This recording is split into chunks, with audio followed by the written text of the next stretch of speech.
This podcast is part of the Deluxe Edition Network. To find other great shows on the network, head over to deluxeeditionnetwork.com. That's deluxeeditionnetwork.com. Hey everybody, this is Chase from Barrel Age Flicks. Go ahead and check out our Patreon for raw, uncut footage and early access to all of our episodes. The link is in the description and it's only $5 a month. Thanks for listening.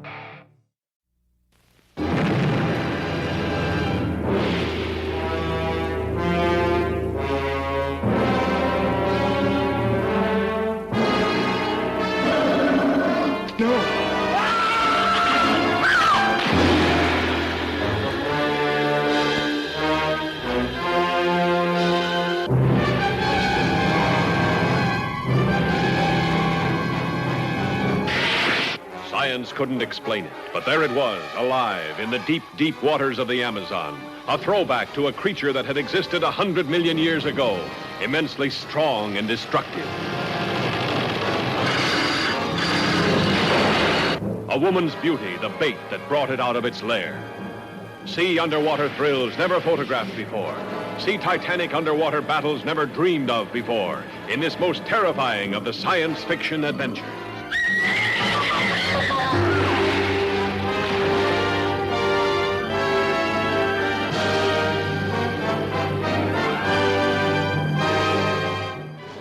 Welcome to Barrel Age Flicks. This is Ron. Somebody punish me, please. And in the show we have... Hey, this is Ragnar. Also including... Hey, this is Goot. I am Groot. And finally... Hi, it's Crystal. I make everything awkward. Shaboingin. What is up, everybody? Welcome to BAF. Dun, dun, dun. Another Hello. episode in our Black and White series where we got guest Crystal on our show. What's up, Crystal? Taking place of Stu. Hey, Yep. bro. I've been Ragnar. I have now been Stu and Chase. So woohoo! You're making your way around. Oh, yeah. I play all the roles. So this one is Goot's pick. He picked a classic movie. Yeah, I know, I said plicked. He picked a great classic movie, Creature from the Black Lagoon. You fucking plick. Released March 5th, 1954, directed by Jack Arnold. Other movies to his name: It Came from Outer Space, Tarantula, The Incredible Shrinking Man, and Monster on Campus, and a whole shitload more. But he also did episodes, TV series of Gilligan's Island. He did Rawhide. that. He did Mod Squad, The Brady Bunch, Wonder Woman the series, Really? The You did Love the Boat, Brady Bunch? and The Love Boat. Yeah, like one episode. Yeah. Yeah. I think he was more of a See, director from I higher. could see fucking Gilligan's Island. Well, that works, yeah. You know, but not the Brady Bunch. Rawhide, though. That was a good show. I can see Rawhide, too. Yeah. Fucking love that show. It's just like the theme from Blues Brothers. But the movie's budget was under $500,000 and filmed in 3D, and it made $1.3 million. The movie's cast... It was filmed in 3D? Oh, yes. Yeah. Right? Okay, cool. Because there's parts in there that it looks like it. Like it was a 3D. Yeah. that Has is- anybody seen the movie in 3D here? No. No. Have you? Yes. Last September, because for Psycho Cinema, we show this movie every year.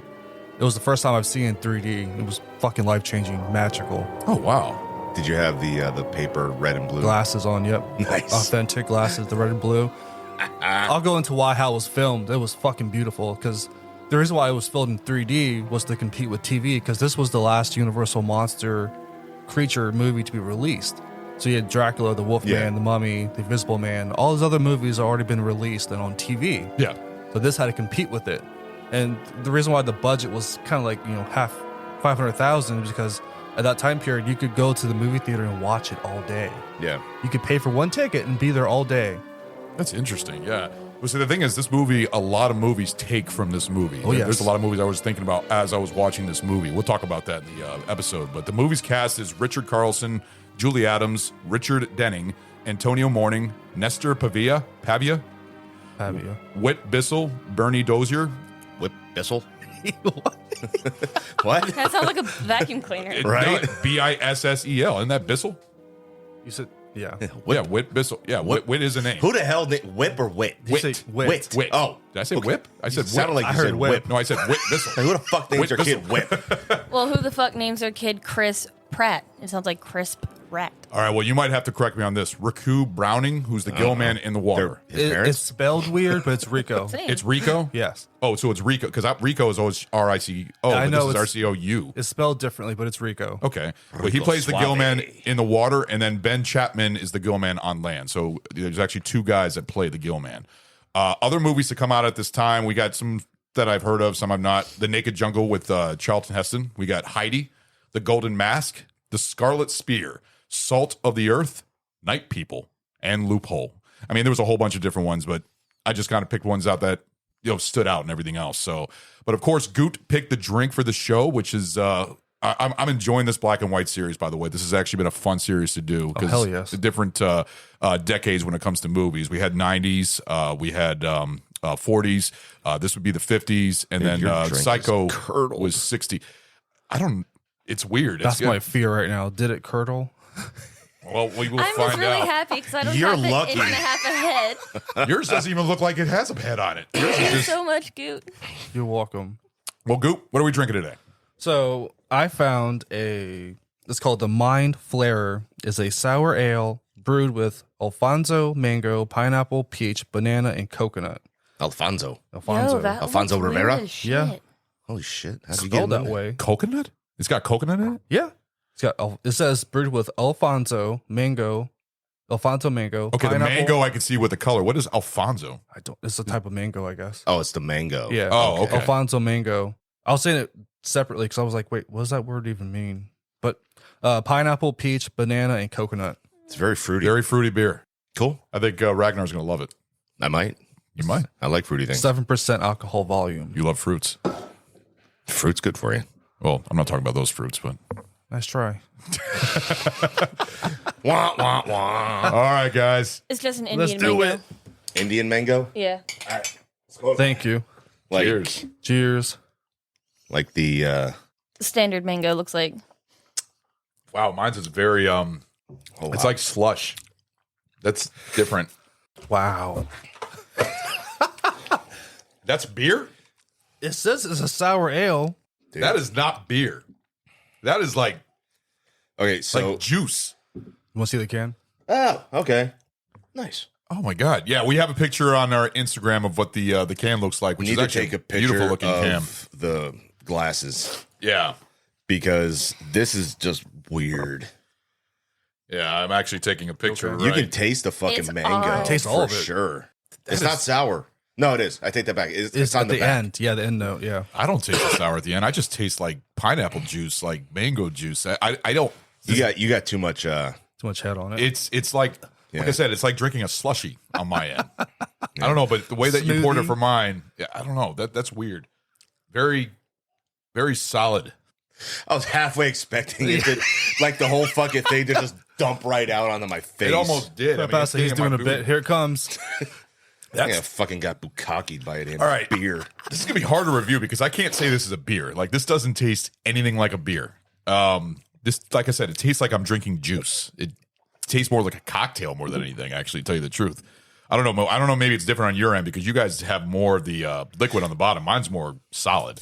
So, is there any more? Yeah. Here. Yeah, let me have some more. See if I can get some more of the. Ugh. Interesting. All right. You want to see the can, Ragnar? Yep. Can's cool. Yeah, I grabbed this legitly from the craft beer area. This is not beer. This is weird. The artwork sold me in because it reminded me, like, you know, the as you'll see in the Instagram picture, like a blend between the creature from the Black Lagoon and like Cthulhu had a baby. Yeah, no shit. No, it works great for the movie. I'm just a little shocked at what it tastes That's what like. I thought of when I first looked at it. The Mind Flarer. Well, who wants to start first? I'll give this. I mean, the can doesn't fucking lie. Like all the fruit flavors That's and why. shit. I It don't tastes really. like that. But does it remind you of beer? No. Yeah, not really. The carbonation of it a little bit, Yeah. but like it doesn't taste like any beer that we usually drink. Plus, You it know? doesn't have an alcohol taste to it. Like I don't even No, taste it the doesn't at alcohol. all. So this is See, that's the bad part though, Yeah. because Scary. this is fucking fruity as shit. yeah, You know, easy to drink. yeah, it's very smooth. It's smooth. What's cool about it though is on the back end of it, you get that little fucking hint of I sourness. see what you're saying now. I'm Yeah. getting that a little bit more after I got more of the liquid. But I had more of the froth or Yeah. the head basically. But which is just Like that part there is really fucking disturbing. Because It's you just turn lumpy. it, stir it around, and it's just like everything sticks to the side. It's not just that. No, mine's just like centering. Look at this. It's like centering like a little lump in the middle. I to a don't smoothie. think they strain this out very well. Yeah. You know how you get the orange yeah. juice That's with, why I thought with that it pulp was- and no pulp. That's why I thought this This was is frozen pulp. or something like that. But you said this was in the fridge the whole time? No, I left it in my garage, not to like keep it in the refrigerator too long, but I put it in the refrigerator 2 days ago, so I thought it'd be fine. Interesting. Yeah. Well, what's your review? One. One? All All right. right. 1.25 actually. Crystal, I think you might like this one. Oh, no, you're looking around like... No, she doesn't. You can see yourself I'm like... confused. I know. I'm Ragnar now. I'm finally confused. Yes. About fucking time. Well, what'd you give it? I mean, do you like it or do you not like it? I mean, is it drinkable? It tastes like expired fruit juice. See, that's what I'm saying. It tastes like a fruit juice. That's what I it can tastes see like. that. It's I not see expired. that. It's We'll pretty see. fresh. Well, no, I'm not like. It tastes like this gone slightly bad. Okay. Is that Mountain Dew? Oh, Mountain Dew, the what tap. the fuck? I thought when I saw it over there, Tapico. I've never had that. Basically, it's like It's like a Spanish, like yeah. Think of like your really thick V8 fruit juices, but with a bit more sweetness. Yeah. It it tastes like the mango one that somebody let sit out for a little too long. Not necessarily fully expired, but it's starting to turn into like a really shitty mead. Yeah. Yeah. You kind of get that taste on the back and such. I mean, it's tasty. It's not bad. It's just the hops sneak up on you. I don't taste any hops in it. Well, I say hops, but it's the beer taste that I've heard Stu say, "Oh yeah, I love hops." I'm like, that's the taste that I wish would never exist in the world. See, I wouldn't even call this. Foam is weird. I wouldn't even call this a beer. I believe it or not. I mean, I've had sour beer before. It doesn't taste like beer at all. It doesn't have any beer taste whatsoever. No. I don't even taste the alcohol. To me, I feel like I'm just drinking a juice, like a. Poorly made fruit punch. canned fruit juice. It's not bad. So, what's your review? I'm gonna give it a 1. Hey, that works for. I mean, you don't normally give beers that high of a review. Not so much of a one, anything. you're giving a half. That's not bad. So you get 1 thumb. All right. I'll go ahead and go, and then Goot can finish off. I'll give it a 1. It's not bad. I don't call it a beer. To me, it's just a fruit drink. That's what it tastes like to me. I'm sorry. Maybe it's I don't know. I mean, we've had a lot of different type of beers, like that French toast beer, which I know was god awful, and fruity beer. I don't think we've had that many fruity beers on the show, have we? I don't think so. No. No, but I mean, where they have like a little bit of it in there, but you can, Nothing like this one. No, you remember that cherry wheat that we had with Memphis Belle? Remember that? That was almost Yeah. like a red color. That one I remember. Yeah, but that tasted like a. it tasted like a beer. This does not taste like a beer. This tastes like a fruit juice. Yeah. That's basically what it is to me. So An alcoholic version. yeah, it's easy to drink. It's dangerous too because you'll think, am I really drinking alcohol here? So you can go through multiple cans and probably. I mean, what's the alcohol? 7%. 7%. Really? All right. A 1. I give it a 1. Yeah, this I was a little nervous. I love sour beers, and I thought this would be a home run. But yeah, it's a canned fruit juice turned to a smoothie, pretty much. Smoothie, yeah. I'd give it a 1 as well. I mean, the only pro I could see to drinking this again is like, buying a case of beer and drinking it, and you're halfway through. Like, oh, I better hydrate. I'll grab a can of this and just get some fruit in me. Yeah. I mean, like I said, it's not bad. It's not horrible. It's not bad. So, something different. Well, you want to go ahead and try curdled. our snacks? We are alcoholics. In Let's the do the snacks. in the light, yours looks like you have a cup of nacho cheese. Cheese whiz. Yeah, it looks like nacho cheese in the light. Yeah, mine's is chunky. Like it's literally like a mound in there. Thank you so much for not giving me the head in the glass. Love you. It's Thank you weird. so much. It's weird putting it in your mouth and just feeling that like that. Oh, it's weird to put it in your mouth and feel it. Oh, thanks, Chris. I'm in the seat. I gotta live up to the rule. Oh, you gotta be stew. Okay, I see what it is. So Good also brought. I think we've been actually. I'm thinking about making like a little segment for our shows now because I'm having the guys bring in like something foreign or weird to eat as a snack. So I think this has actually been a fun part of the show. So Goot bought 2 snacks for us to try out. So what are we trying? So I went to the international market and I saw some seaweed flavored turtle chips. Turtle. I mean, the picture looks amazing. Once you guys see it on Instagram, Are we turtle enough for the Turtle Club? I hope so. Turtle enough for the Turtle Club? Please tell me they're potatoes and not turtle. I hope so. Is that a chip? It looks weird, doesn't it? Please tell me it's not little bits of turtle meat. It looks like a shriveled. Corn Chex Mix? I'm glad Chase isn't here because he couldn't eat that. He'd be shitting everywhere. It sucks because I love corn. I thought this would be like potato chips. You can't really Wow, eat it. I haven't had it in like the 2 picture is years. very misleading. You think I it's a wouldn't normal try it tortilla then. chip. That's what I thought. I thought it was a Yeah. potato chip, but it looks like a I shriveled. still eat it just fine, Chex but Mix. bless his heart, he can't. Yeah, it looks like Chex Mix like exploded and expanded or something like that. Well, Crystal doesn't like it. All right, I'm gonna try this out. All right. Oh, fuck. No, it tastes like Sun Chips. It's not No, bad. it don't. It tastes. No, I don't No, like it Sun doesn't. Chips. It doesn't taste like Sun Chips at all. Like, It's, There's a lot of levels to this. Damn. yeah. it's different. It's bad. Not a fan. Oh God, Detected. Take precautions. Oh Yeah. man, That's bad. that is very, That's fucking- very different. the texture isn't bad, but the flavor reminds me of something like almost seafood flavored. Yeah. Seaweed. Well, seaweed. Well, no, I'm not like that, but like something trying to be seafood, but it's not. Have you ever had seaweed salad? Yes. I love seaweed salad. I think it's good. It's got Disgusting. No, I'm pretty sure good. I've had those before. the next one that we're going to be doing. Well, now we're going from savory to sweet from the looks of it. So made in the Philippines. So where's this one come from? The the turtle seaweed one. South Korea. So that's South Korea. Okay. Did you order that online? No, there's an international market for me in Winchester, Virginia. Yeah, there is one in Woodbridge where I do my route, and I'm actually thinking One about here in Fredericksburg. Two in Fredericksburg. where in Fredericksburg. Shit. There's one. There's a Spanish mart out on Levels. No, Lafayette. Well, I will definitely. I'm going to be walking through that store, park my truck out there, and I'm going to look through there and see if I can find some snacks to bring. So, but like I said, guys, if you want to bring a snack for your show, do it. It's always fun to review like interesting snacks that we've never had, foreign snacks. So, what do you all want to give this review for? I give this a 0. 0. I give it a half a thumb. It's not. It's not horrible. I give it a half a thumb. I'll change. I'm a weird fuck. I'm gonna give it a 1. I could probably eat the bag. It tastes like, eat to the bag me, with you. I know you said it's not right, but it kind of reminded me of the aftertaste of Sun Chips, because Sun Chips have like an aftertaste, and that's what it kind of reminded me of. So it's not bad. Will I eat it again? Probably not, but a half a thumb. I give them credit. It's not bad. It's like a really shitty off-brand sour cream and onion. Yes, that's what it is. So Like what you store brand. The texture and like the levels it brings is weird. You're not used to that, the normal chip. sorry, you gave it a thumb. Yeah, a single thumb, yeah. All right, Ragnar, what do you give it? You said you gave it a 0? 0. Okay, Goot, I'll give it half a thumb. half a thumb. Okay. What is the next one we're trying out?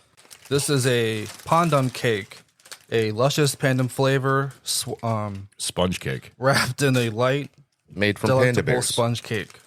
Oh, so we're eating panda bears now. Yeah. The inside's green. Went from turtle to panda. Hey, it's perfect for the show. Although, was he green?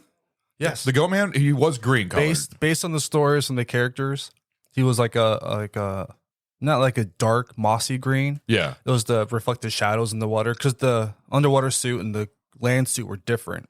Oh, So the reflected shadows better in the water. His suit was like more of like a mossy green. On land, it was more of a lighter green. yeah, because I've seen colored pictures of the Gill Man, for like stills and stuff like that, and he was kind of almost like a grayish color, not in color, not in black and white. So, all right, let's try this sponge cake. Smells okay. Dry as hell. Yeah. Yeah. It looks like a mound. Put it in your mouth. It's a nippleless titty. Tastes like That's very, very unsatisfying. Yeah. A nippleless titty. Ooh. You know? You know what it tastes like is what's that? The bread that's just like sweet. Sweetbread? No, it's not sweet bread. It's His brain had a fucking seizure. no. I'm trying to think of That what. turntable, you hit the dungeon, Are and you you go thinking of back the on Spanish track. bread? No, it's like it's Pound yellow. cake? It's a very that's what it tastes like. Pound cake. I was just thinking about that, but it's a more drier version of pound cake. Yes. with a green color to it. I don't know what the I green think is. you need to have something else with this. What do you You think? know? Like a strawberry sauce? It is Yeah, very, some it is sort of very dry. sauce. For blood? Yeah. It's not bad. Actually, it's quite tasty, to tell you the truth. I'll give it a 1.5. It's not bad. If it was a little moist, it'd probably get a 2, but Yeah. it's a little dry. If it had a sauce for like moisture, it'd be really good. Yeah, I bet it's good if you take a bite of that and then take a sip of that at the same time. it actually is. Good call. Good job. Yeah. No, 1.5. Not bad. Not bad. Ragnar? Aside from the dryness, I'll give it a 1. Not bad. Yeah. Like I said, it's got a nice sweet taste to it. It's not overly sweet. It's just dry. Yeah. That's the only problem. I think with it. these are meant to have like a sauce on them. You talking about like a strawberry shortcake type of thing where you have like the strawberry, the strawberries poured on top of it or something like that? Mm-hmm. Yeah, some sort of fucking compote. That would be good, actually. I think that would be good with any type of fruit, to tell you the truth, like lemon or something like that. Lemon glaze or strawberry Is that glaze. weird flavor? I know, right? It tastes like pound cake to me. No, it doesn't. What's the other taste you think it I has? don't know. Is it mochi? Uh-huh. Mochi, the green stuff. It may be. I'm looking for it. Oh, not bad. Crystal, what do you give it? I'm gonna give it a 1. What? I mean, a lot better than the turtle seaweed snack. I'm not gonna lie, but I don't know, man. They weren't that. and you bad. said this is from the Philippines. Yeah. Yeah. Interesting. I'm gonna be on a hunting trip to look for some good snacks here. What? I'm totally gonna request that you guys do the movie A Bug's Life, and I'm gonna get you all like fried crickets or something. I would do that. Get I've chocolate had covered ones. I've had Yes, chocolate covered please. grasshoppers before. I've also had fried worms before too. I'm so freaking mad because when I was younger, there was a place. Can't remember exactly where it was, but it's called the Bug Box, and they stopped working and like being a place by the time I was old enough to actually go there. I'm like, fucker, I wanted to eat a spider. Well, you remember cicadas. Cicadas, whenever they come out, everybody says they're really good fried and put on top of your pizza and They're stuff like coming that. out this year. Oh, I love Again? cicadas. All the signs are pointing toward it. I've got voles Well, eating all around. there's the different trees. families of them. There's ones that are like every 17 years. There's ones like every 7 years. I mean, there's I a think whole this bunch is of them. the 14-year bunch that's coming out. Oh, I thought that came out last year. I No, remember. there's the last really big swarm. I remember my dogs at my mom and dad's house were 2 years old, and it's coming up on the time now that they're going to be licking the trees. So I'm like, They're great fish bait. tis the season. They're great fish bait because they're very active, and when you put them on top of the water, those fish go crazy. I fucking love them for fish bait. But, Goo, what would you give it? Give it a 1. You give I it a wish, 1? Yeah. I wish it wasn't as dry. Yeah, I think Definitely. that's the only really problem with it. Definitely, as Ragnar said, you add a compote to it, any kind of like chocolate, strawberry, whatever. Yeah, whatever you want. Probably strawberry would be the best, in my opinion. I think strawberry would be really good on that. But it was bad. Like I said, it was good. It wasn't bad. It wasn't horrible.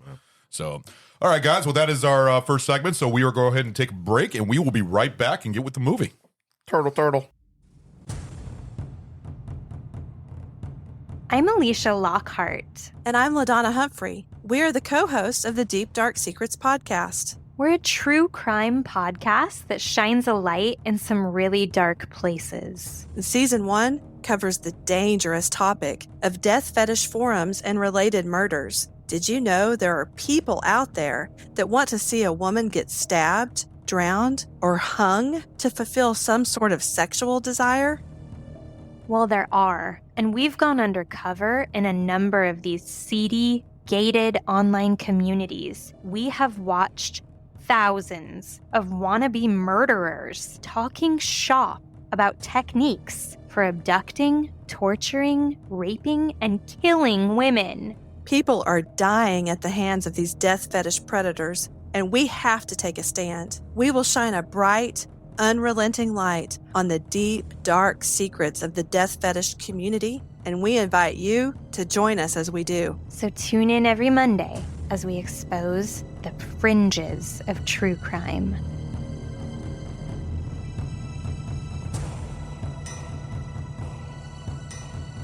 All right, we are back with the show for Creature from the Black Lagoon. So, Goot, why'd you pick this movie, buddy? So yeah, I fucking love this movie. I mean, I was introduced to it when I was a teenager, and because I just gotten started into the 80s slashers, like Freddy, Jason Voorhees, Michael Myers, and my boss, he was like, I was telling him about this, and he was like, let's go back a little further in time. Let's start watching the Universal monsters. Tell me what you think of that. Yeah. So I started watching all those, and when I got to the Creature from the Black Lagoon, I just fell in love with it because the environment, the boat, like the whole atmosphere, the water. Because I love being in the water, and I just fell in love with it, and just went with it. Yeah, no, the thing about this movie is actually good question to ask on when everybody first saw this movie. You guys remember the AMC, American Movie Classic channel? AMC, TMC. Yeah, that's the first time I saw that. I remember I saw a lot of old movies like Tarzan and His Mate and a whole bunch of other different ones, but that was the first time, I think it was maybe in the early 90s that I saw this. And I didn't know that this was a part of the Universal Monsters. I had no idea because the Universal Monsters has always been the first four, which is Wolfman, Dracula, Frankenstein, and what was the fourth one? The Mummy. The Mummy and everything else. Boris Karloff. Fuck him. Shut the fucker. Creature from the Black Lagoon, I think, is really well done for its time. I think, in fact, I even find it better than The Blob, in my opinion. It was a fucking masterpiece. How they filmed it, how it came together. And there's a lot of movies out there. Like when I was watching this movie, I was just like, oh, that movie took from this. That movie took from this. Like Anaconda. Anaconda was a big thing. Going through the Amazon River and everything else. Ice Cube. Yeah, but when did you first see this, Crystal? Let's see. I was 6. No, hold on. I was in I think it was some part of middle school. I can't remember, but I was watching Scooby-Doo with my cousin, and the Creature from the Black Lagoon came out of Scooby-Doo, and I'm like, yo, that looks cool. So I looked it up on Google and watched it from that. So thanks, Scooby. Oh yeah. And didn't they also do this in the Monster Squad also? Their version of the Gill-Man. Yeah. But I actually like this look better than the Gill-Man in the Monster Squad, in my opinion. I thought the look was good. How about you, Ragnar? When was the first time you saw this? Probably late 80s. Wow, late 80s? Yeah. You see it on probably on like... it was on TV. Yeah. I think we've all seen it on TV. I mean, I don't think anybody ever rented this from the video store and like that. Well, you weren't even here when video stores were here. I was too. I remember going out on Friday and getting Chinese food and going to Hollywood Video and Blockbuster. When did Hollywood Video go out? Long time ago. It was like... You were born in like 2000 something. 1999. I know. I'm kidding. They went out of business in party like 2011. like it's 1999. I love that It's my song. first thought too. Prince. Prince is great. Oh yeah. I love Prince for the Batman soundtrack. That's the best Prince right there. Yeah, from the original 1989 Batman. So, has anybody seen this in theaters? No. So I'll give a shout out to my girl Faye Guerrera. She's the head of Psycho Cinema, and her and I she has an irrational love for this fucking movie. Her home office is dedicated as a shrine to the Creature from Black Lagoon. Oh no shit. It's got a ton of different stuff, posters, like all this collectible stuff. We show this once a year in theaters, and last September of 22, I was finally able to see this in 3D. How it was intended to show. How it was shown back when it came out in 1954. It was fucking life-changing. How were the 3D effects for this movie? Beautiful. It was legit. That's interesting because there was a lot of movies like I think House on Haunted Hill came out around the same time that was also in 3D. When a lot of the Castle movies, Hammer. No, not Hammer. Castle. I think it was like William Castle films or something like that. Because they also did. Then they did all the remakes, which is the House on Haunted Hill, the House of Wax. I think that was in 3D back then. Mm-hmm. The only 3D version of the 80s that I saw was Friday the 13th Part 3, because I actually have a Blu-ray that has the 3D version of that, and that was really cool to see in 3D. But I never would have thought that this was in 3D. They had to, because during the 1950s, TV was so popular, and like it was a lot of good stuff on TV. And like with this being the last Universal Monster movie being released, they had to compete with that. So they built the entire thing in 3D to get people's interaction and like their experience, the movie experience, back into the limelight. The underwater scenes would be really good in 3D. They were. Yeah. Oh, yes. And the ship going down the Amazon. Though. It's subtle. Like, even without the glasses on, it's subtle. Yeah. You can tell, though, that some parts of it looks like it's in 3D, but all in all, to me, it seemed very subtle. Yeah. With their effects on it. Yeah, the way they filmed that, they had 2 interlocked cameras that were taking photographs underwater. So they had 2 scuba divers, and they would have, Rico Brownie. He was a scuba diver. I'll get to that part in a second. But they'd have him do like test footage of him swimming down there, and they had 2 interlocked cameras, and they had different angles and perspectives that where they were shooting for photographs on one eye, because the 3D effect would work with the projectors on one side. it would focus on each eye that would give that 3D appearance. Yeah. It was fucking beautiful. Now, the question I have to ask is, did he hold his breath, or did they have like an oxygen tank in his mask or something like that? Because I don't know how the fuck you can swim. Rico Browning could hold his breath for 5 minutes.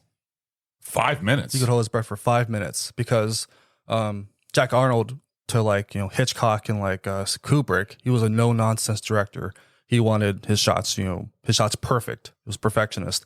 And when Rico Browning said he could hold his breath for 5 minutes, it was perfect. Because a lot of the scenes you'll see, there's no bubbles coming from him when he's underwater. And it's legit. So like they would actually give him a air tank. He'd breathe, catch his breath, and then do it again. Shoot next shot. That was pretty It's cool. impressive. And I think the setting background, because was this done in an aquarium? This was filmed in 2 different locations. This was filmed in Wikulu Springs. It was a locked, no one could go there, but Rico Browning knew the owner of it. So when the producers came to him about possibility of doing this, he showed them that because it has that atmosphere, like it hasn't been touched by man in so long. It's been protected. All those shots, like it fits the environment perfectly. So that was all the water films they shot there, and back in Hollywood at the Universal backlot, kind of like we see in Ed Wood, with all the backdrops and all the stuff, the scenery stuff. Yeah. They filmed the second stuff there. It's all the land stuff and like the boat stuff. They had a private air tank, a water tank. It was The only thing that seemed fake more than anything when it comes to the set was like the caves. That looked, but everything, but everything else outside actually looked like it was outside. They actually did a good job. I mean, you could tell in the beginning on the raft that was a backdrop when they're on the raft, but then you see it going off, and they kind of like added that shot of they taking the boat out into the water and stuff like that. But it was done really well for the time. I thought that was done really well. Yeah, the grotto part, it was all artificial rocks and stuff like that. They built it on the backdrop of Universal. Yeah, it looked like Studios. a Star Trek set. Yeah.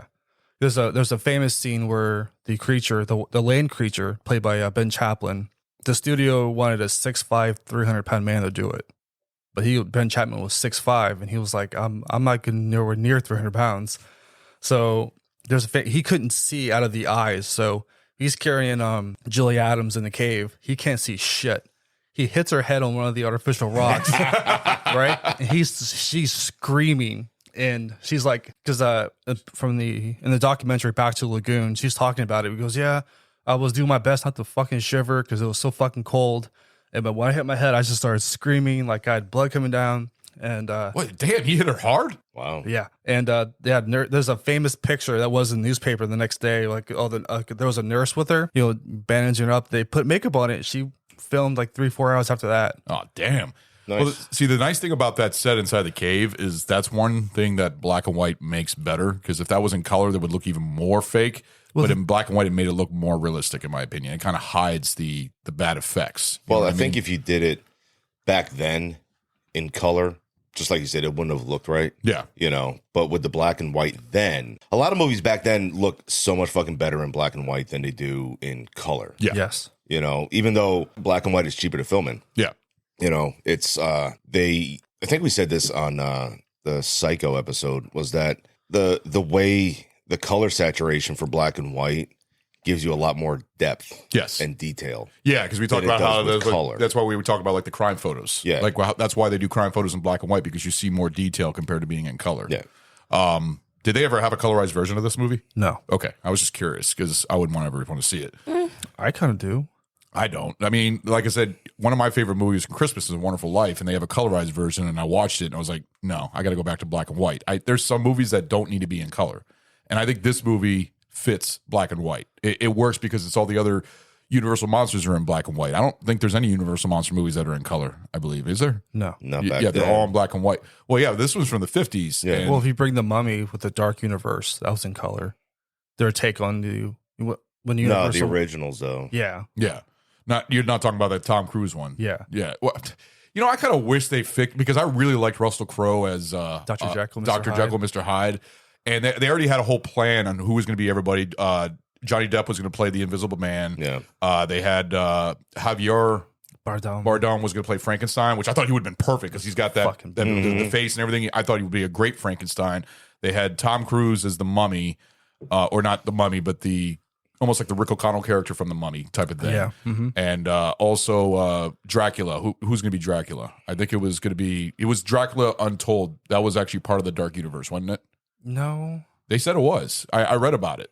I forgot the actor's name, but he's in a lot of movies. He was in Lord of the Rings, the Hobbit movies. Yeah, I know what you're talking about. But he was supposed to. Viggo Mortensen? No. God damn, I got to look him up. But they had a whole photo of all those actors together because they were trying to do like a whole MCU type of thing with the Dark Universal Universe. Monsters. Yeah. The Dark Universe. Yeah, okay. When you see the Tom Cruise movie in the beginning, it shows like a really cool intro for the Dark Universe. Yeah. Where the Earth is like covered in black and it says the Dark Universe. And that was going to be the intro for those movies. But The Mummy did so fucking bad. It god awful.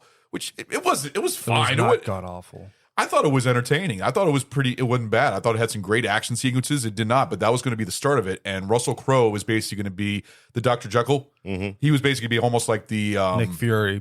Fury. Okay. And bringing all these guys together and then all being in the same. It was a good idea, but they on paper. Yeah. No, I think it would have been interesting. Devastated when they canceled it. Yeah. Because they've been talking about doing like a remake for the creature from Black Lagoon for like every decade. We went from like John Carpenter to Guillermo del Toro. I mean, him doing Shape of Water. Shape of Water was sort of like a ode to this in a way. And I thought that was Doug Jones portrayed the Gillman. I mean, I don't even know if it was called the Gillman in Shape of Water. I think it was just called Fishman or something like that. Fishman. Yeah. They couldn't say because there's Abe copyrighted. Sapien Light. Yeah. Well, I mean, he played Abe, so Yes. I mean, No, that is true. That is true. So I thought it was really cool, but I thought that the actor who did the Gillman in this did a very good job, and I was very impressed with the costume that he wore. Like it, Minus the eyes. yes, thank you. With the or the water, mouth. Well, I like how the he water or underwater, the land Land. or underwater. Land. So the land one. So Because they're so black and shiny. yeah, They look just like fake eyes, but goggles. yeah, he Like wore goggles. That's black, what it was. Dark swimmers. Oh goggles. yeah. No, you're right. You I know? remember seeing that. Yeah. So when like Bud Westmore was the costume makeup guy, so Millicent Patrick, she was a woman, beautiful, just very smart, amazing woman. She came up with a design for this creature, and she did her tour, did all this stuff for it. There's a book she wrote that's fucking How perfect. do you do that to yourself? What? His face reaction was priceless. I know. It's just the chunkiness stuff. I need to grab another So drink. chunky. But like the sculpting part, like Bud Westmore, he did the sculpting part. Like they legitly for Ben Chaplin and Rico Browning, they did molds. Chapman, sorry. Thank you. Ben Chapman. So they did molds of his whole body to make the suit out of rubber. And they had goggles, and for Rico Browning underwater, he couldn't fucking see shit. So he took them off. That's why some of the scenes it's all black. Yeah. How much does the suit weigh? I don't know. Because all that rubber and everything else swimming underwater. It was all rubber though, right? That was the land creature. Okay. Underwater, he did something simple. He wore like a simple leotard, and they had pieces they would glue to him that had more texture because they wanted the contrast to show better underwater compared to the land. So it was just glued pieces to him. Like he had the mask and glued pieces. That way, when he swam, did the way he swam, like curving, go left and right, it looked authentic and palpable to the audience that, wow, this could be real. See, that's the only thing Good that job with it. the only thing that I had a problem with the suit. The suit itself was great, but you could definitely tell that it was a mask put over the suit. You could definitely tell that part. That was the only part, like you didn't see no zipper or like that. The whole back, the whole, the diver type of fins for his feet, which worked great because it made him swim underwater perfectly. But I thought the suit was done really well. I mean, it did not look fake. It actually looked cool. Oh, it's authentic. Yeah. I did want to give at the beginning of the show, from here at BAF, I just want to give our condolences to the Rico Browning family. Yeah. He did pass away this past February 27th. Oh, He was 93 years old. Just an amazing person. He was that's a stuntman. long life. Yeah. He's survived by 4 kids. As he kept getting older, he kept going to cons left and right till he hit about 88. But his daughter would ask for people to keep sending fan mail in because that's what kept him going. Yeah. It made his day every day when he kept getting fan mail. A little bit more about him, like I said earlier, he could hold his breath for 5 minutes underwater. He was part of the Air Force swim team, and he brought the producers to the Wakulla Springs just to get the movie filmed there. It was in Tallahassee, Florida. Man, I don't know how 5 minutes. I mean, what is the Guinness Book of Records for the longest holding breath underwater? Does anybody know A that? long fucking time. Well, you got to think freedivers, Yeah. right? They go down fucking hundreds of feet With no gear. on one breath, With no gear at all. no gear. That's crazy. So you got to think though, when you go down that far, Yeah. right? 24 minutes and 37 seconds. There you go. February 2018, Sobat. S with a point over top of it. SOBAT. 24 minutes? That And is 37 fucking crazy. seconds. It's impressive. Fucking 5 minutes is still impressive. I Yeah. can't hold my breath for like a minute underwater. I mean, I got probably too much smoking. That's probably why. You got to figure though, like freedivers when they go down, right? They have to when they go down as far as they can go, Yeah. right? They have when they come back up, they have to stop and repressurize themselves. Because during the movie, you could see when they went down diving, they'd come back and they had in the beginning of the movie, they had the 25 meters or Yeah. feet, and then 20, 15. They had to adjust to let their lungs adjust to as them Pressure. coming up. Yeah, Yeah. pressurized. Because if not, if you ascend too fucking quickly, then you get a disease called the bends, which The abyss. yeah, Yeah, which which will ultimately kill you if you don't. Yeah, it'll fuck with your mind basically and stuff like that. Pain in your joints. It kills you. Yeah. So But with him with the suit, and so was he swimming blind underwater? No, he not blind. He Impaired. trying to think because in the Back Lagoon documentary, he talks about it where he tried on water goggles, but yet with the smoke and when they shot the stuff at him, he couldn't see shit. So he took it off. He preferred taking it off. So the water was so clear and perfect. He was like, it's fine. Yeah. No, like I said, that's why I was wondering if that was a huge water set. But you said that roofied them.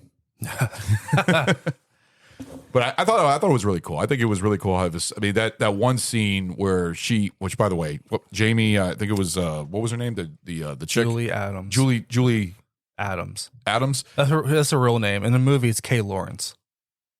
Really? Yeah, her name is Kay. Oh, okay. So she had a studio name basically. Well, her real name is Julie Adams. That's what she's most famous for. Yeah, she was hot. It's beautiful. I mean, She was beautiful. Yeah, she was beautiful. But that scene when she's swimming and you see him underneath, I thought that was you've seen that still in so many books and so many things showing iconic scenes from that movie. And that scene where he's underneath, and you said that's based off of something? Yeah, that was it. The correct term is called the Eau de Dieu. It's Chris can go more into it. Like it's the synchronized swimming. Yeah, swimming. Yeah. It's if anyone's seen Austin Powers, it's beginning when he's swimming with all the ladies in the water. It's that kind of shit. Yeah. Okay. When they're doing like the summer kicks underwater. It was cool. It seemed like that was the first person or woman, for that matter, that he's seen. The creature has seen and like swimming, especially, So you see him. It's funny because you see him mimicking everything that she does.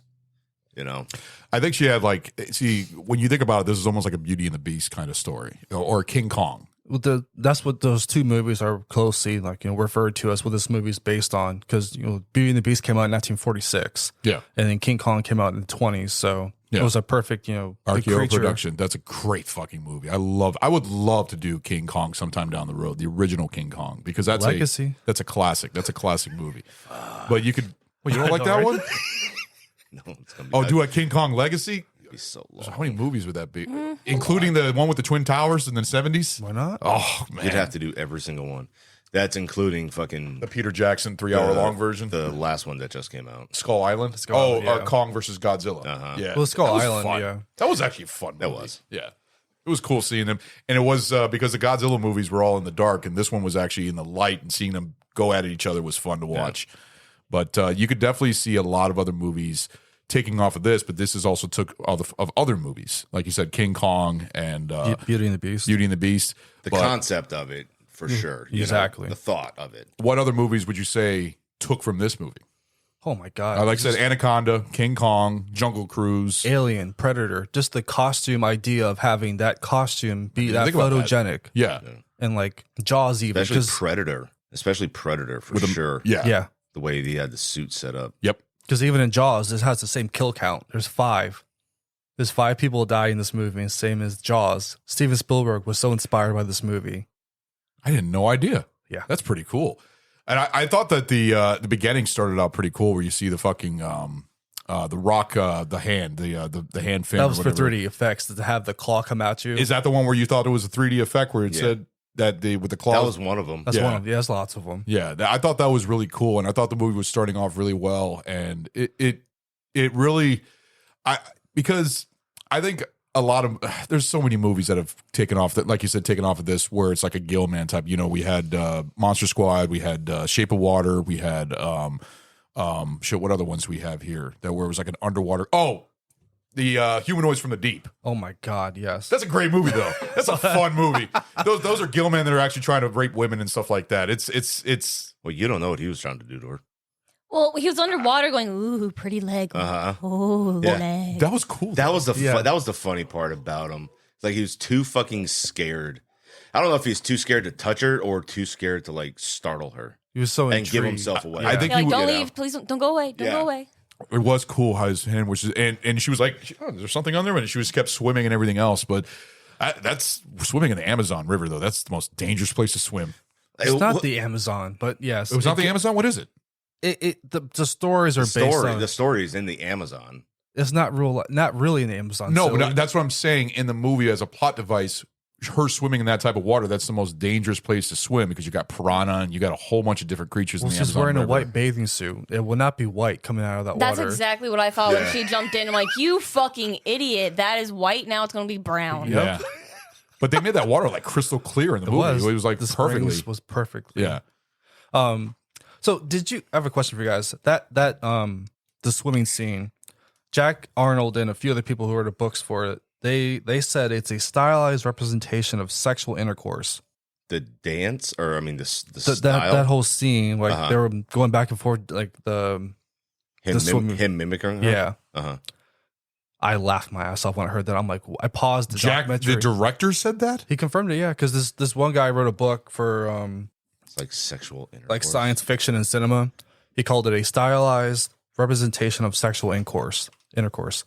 I could see that for like an animal, you know, like That's like a Courting. snake, like a snake. Yeah, You know how they'll intertwine yeah. and such. I could see that, but not for. I anything see what you're else. saying. I see what you're That's a saying. good by analogy that. right there. That's actually perfect. Yeah, because I'm thinking of other movies that have done that, where you basically see two the characters basically like twirling, like Yeah, but they're not touching each other, but they're almost like a mating sequence or something like that type of thing.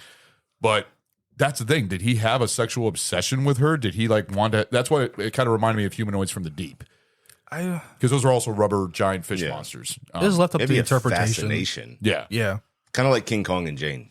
exactly. yeah, You that's know? true. That's why, like you said, Or not Jane, but fucking no, Jane is Tarzan. Jane's yeah, Tarzan. Yeah, no, that's why I said not Tarzan Jane. is mate. No, but they did that in Tarzan too. Pretty Yeah. late. Oh shit! I didn't even Yeah. think about that. Yeah. Tarzan and his mate, where she's swimming naked underwater. That I actually brought this up to Ragnar the other day because I got yelled at by my mom. Yeah. Because I was seeing a naked lady's bush on TV. And she said, "What the fuck are you watching?" It's Tarzan, Mom. Leave me alone. yeah, no, I'm serious. I remember finished. Yes, he wasn't allowed me to eject. I was like 10 or 11 years old or something like that, and I was Stop watching. interrupting me while I'm vacuuming my room. Fuck up.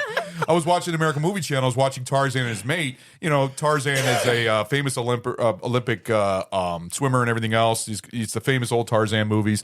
But then you see Jane. She about to take a swim. She jumps in the water, and her suit gets caught up on a tree branch. Then she lands in the water, and then all of a sudden, you just see a full naked lady with her bush and everything in a 1940s movie. You're like, what? What And happened? And then my mom comes downstairs. What are you watching? And I'm like, Mom, this is an old movie. There's nothing wrong with it. It's an old movie. It was a whole argument. You should be watching. Oh, she couldn't. She didn't know what to say because it was a movie from the 40s or something like that. But it was a body double too. I remember reading about it because I did research on it in the future and everything else, and it was a body double. But yeah, she full glory, everything in that movie. And I think there's another scene where she is topless in the woods, putting her suit back on or something like that. But you wouldn't see stuff like that in the movies back then. That was a very rarity, but it was in there, and it was on a regular channel that didn't have blocking or censoring or anything like that. Good old days. Oh yeah. But back to the bathing suit though, it's actually there was 4 made, and like that was like so provocative at that time. That bathing suit, Oh yeah, with the cone tits. that's that time period, man. Oh, I know. It's I want to say they're coned. no, not cone. Not they're like fucking pointed, Madonna. Pointed. Yeah. Pointed. pointed bras or something like that. It was Maybe like she had little tits. It was the Howard Hughes type of bra. You know, the one where you remember that in Aviator when they're making the whole bras and everything. But they made 4 of them. Yeah, there was 4 of those bathing suits made. Yeah, because she showed a lot in this movie compared to what they did back then. It wasn't that much that they showed because they were very censoring of what you can show on legs and everything else.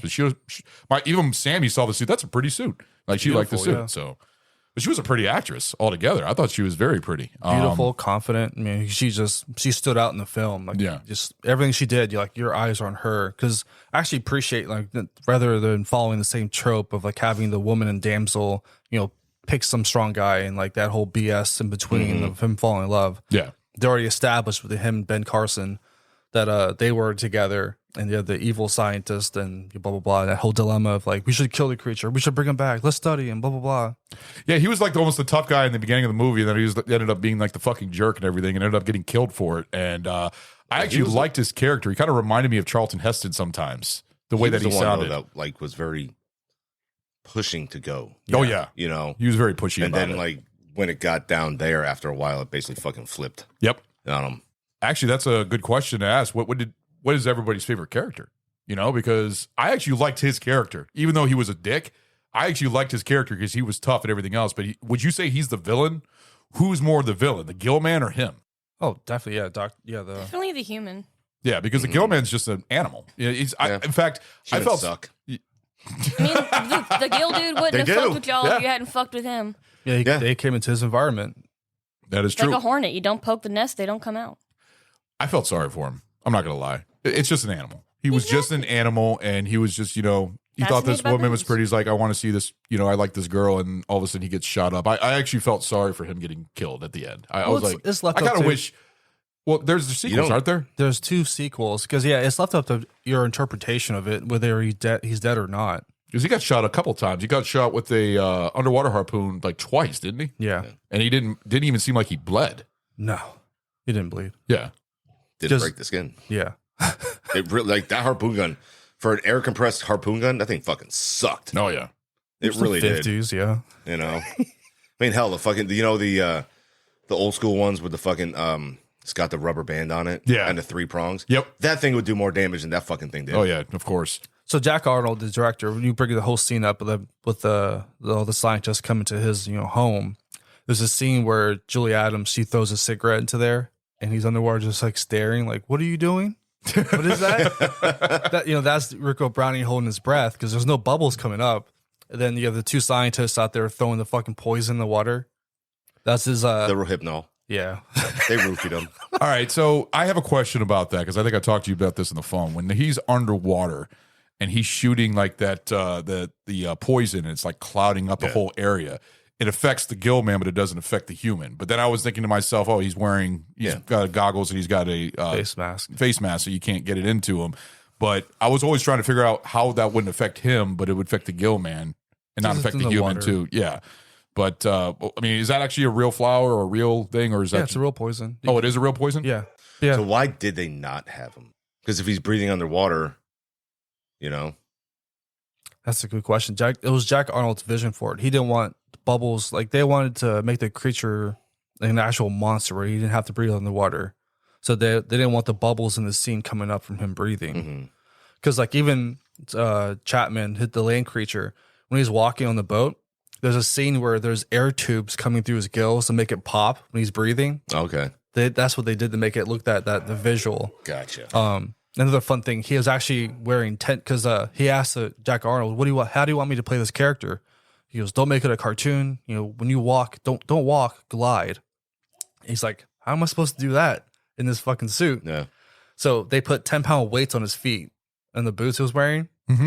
10-pound weights. That way he would like glide on the boat like the way he walked. Not to copy Frankenstein, but just to glide more. Yeah.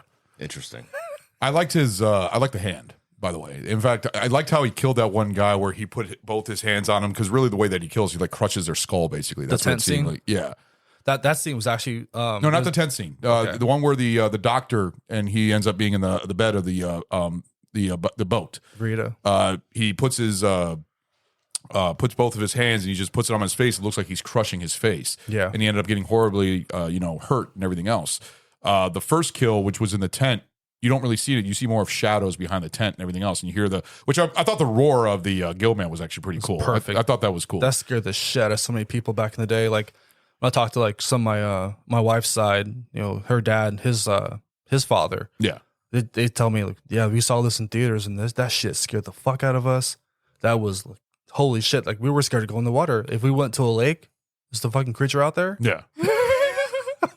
But a fun scene with that, the land creature, he couldn't see at the fucking goggles of the eyes. So the guy with the machete, he's supposed to swing and the creature's supposed to block it. He blocked wrong and the machete hit the guy in the head. But the fucking rubber was so thick, it did no damage at all. It was a real machete? It wasn't a dull machete? It was real. Wow. I figured they would have gone with a dull machete. Boy, that would have sucked. That would have been right off the side of the head. I mean, the rubber, like I said, it didn't look rubber. The suit did not look rubber to me. I thought it was actually pretty, like I said, it was a decent for that time. And there's suits that they've done in the 80s that looked like rubber when it comes, like the humanoids from the deep. That looks god awful. You can even see the zipper on the back.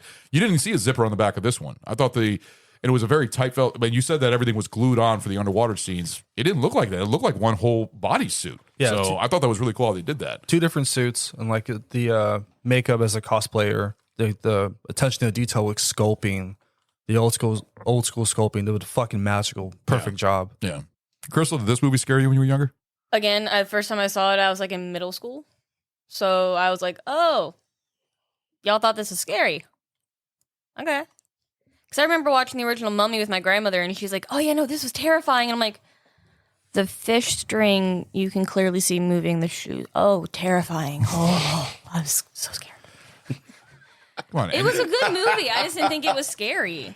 Well, I guess it all really matters on, some people are afraid of the water. Some people are afraid, just like Jaws. Jaws makes you go to be afraid of the water again. You don't know what's underneath you. If they took this movie and they put it in modern setting, and you have a scuba tank on your back and you're stuck in an underwater cave system with the creature from the Black Lagoon, then yes, that would be fucking horrifying. Oh no, that would terrify me. I mean, because I'm claustrophobic. I just like the scenes in the movie that As above, Sanctum. so below. Sanctum. I heard the girls are wanting to do Descent, and I'm going to have to kill them all because I hate that movie and I don't want to have to watch it again. So they're all going to have to just disappear now. Sorry. Looks like you got to watch that too. Oh, by the way, I have to bring this up. They're making another Blair Witch movie. Ooh. Yeah, it was just brought up. I was reading about it. They're making another Blair Witch movie, and it's going to be made by the original directors. Wow, this is going to be nice. Yeah, I'm looking forward to it. I love the Blair Witch. Sorry, I had to bring that in. No, you're fine. So, what scares you, Crystal? Other than claustrophobic? I'm not actually claustrophobic. I just don't like being underground. Well, I'm with you there. I mean, I don't mind being underground. I just don't like it being in tight spaces. But if they did what you just said, made this movie with a tight tunnel and being stuck, that would be hard to watch. It would. Honestly, this is gonna sound stupid as shit, but stink bugs. Stink bugs? What do you do when you see one? Oh, if it's over here, I'll be over there until it's dead. I'm like snow with spiders. Get it the fuck away from me. Well, there's a stink bug behind you. I don't know what it is, but any little shield bug can go. There's a special place in hell for them. Japanese beetles. Assholes. That's very obscure. An obscure thing. That reminds me. Kindergarten, like those the playgrounds where you had the tube where you say something over here and your friend hears you over there. I went to go say something in the tube. There's a stink bug right on the ledge, and he goes, "Oh, cool!" Flies right in my face.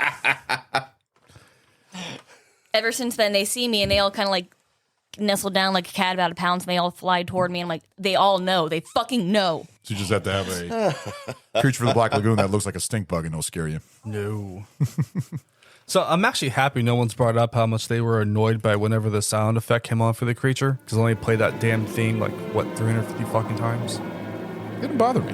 Not that bad. It didn't bother me. What, it bothered you? Actually, it's 15. They actually played it 130 times throughout the movie. 130 times? That theme, dun dun dun. Oh, that you also get that from Star Trek when you think about it. Star Trek does the You same get that thing. a lot. It's a lot of movies. Yeah. Star Trek did that a lot whenever there was a tense scene. Dun, dun, dun, or like that. Oh, God.